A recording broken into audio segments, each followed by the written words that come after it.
आप इस नोटिस में बहुत सी असत्य बातें बोली गई है और चाचा जी से, माननीय पंडित जी से, माननीय विरोध पक्ष के नेता से मैं जानना चाहूंगा कि असत्य के लिए क्या क्या पर्यायवाची हो सकते हैं। वो सारी बातें उसमें असत्य रूप से लिखी गई है। पहला आधारहीन बात तो ये लिखी हुई है कि हमने इधर उधर से बजट में बिजली के रेट बढ़ा दिए। कहाँ से बढ़ा दिए? बिजली का रेट बढ़ाने का काम बजट में नहीं होता है। बिजली का रेट बढ़ाने का काम नियामक आयोग करता है, बिजली विभाग और उसके स्टेक होल्डर से कंसल्ट करने के बाद। और मैंने जैसा बता दिया कि 6 वर्ष में एक भी पैसा किसी भी उपभोक्ता की श्रेणी में कोई बिजली की दरों में बढ़ोतरी नहीं की गई है। दूसरी बात, बार बार माननीय अधिष्ठाता महोदय, बार बार ये एक असत्य बार बार कहा जाता है प्रदेश में, देश में, कि हम जो है निजीकरण करके निजी कंपनियों को बिजली विभाग बेच रहे हैं।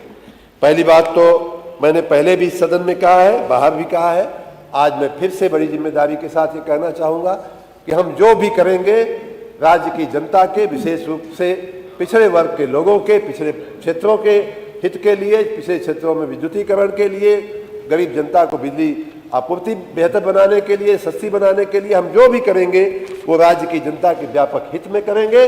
और कर्मचारियों का मुझे बड़ा आश्चर्य होता है कि आप कर्मचारियों की इतनी बातें डफली बजाते हैं। कभी किसी कर्मचारी ने कोई आंदोलन, हमारे कोई हड़ताल हुई है पिछले 1 साल 2 साल में इस मुद्दे पे? आप बताइए किस दिन बिजली रुकी आपकी? आप बता दीजिए। 2006 में समाजवादी पार्टी की सरकार थी, अनिल अंबानी ने रोजा में पावर प्लांट लगाया और समाजवादी पार्टी ने उनके साथ पावर खरीदने का कॉन्ट्रैक्ट किया। वो पहली एंट्री थी रिलायंस की उत्तर प्रदेश में।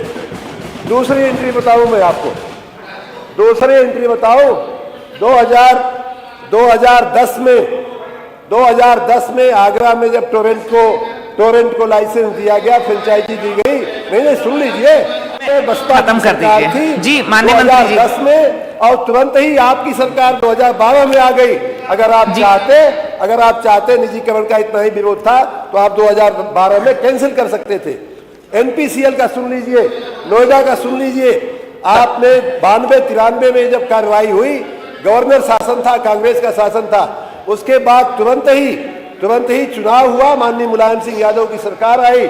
अभी उस कंपनी ने काम करना शुरू भी नहीं किया था, आपकी सरकार आ गई थी। अगर आप चाहते तो उसको रद्द कर देते। तो इस तरह से अनावश्यक निजीकरण से संबंधित प्रश्न था ना, इसमें तो नोटिस में था निजीकरण, इसलिए जवाब दे रहे हैं। और पहली बार ऐसा हुआ है माननीय अधिष्ठाता महोदया कि देश में अभी का उत्तर प्रदेश का विद्युत प्रबंधन जो है वो देश में एक प्रशंसा का, चर्चा का विषय बना है। आप सबको उसके लिए बधाई, इस पूरे सदन को मैं थैंक यू।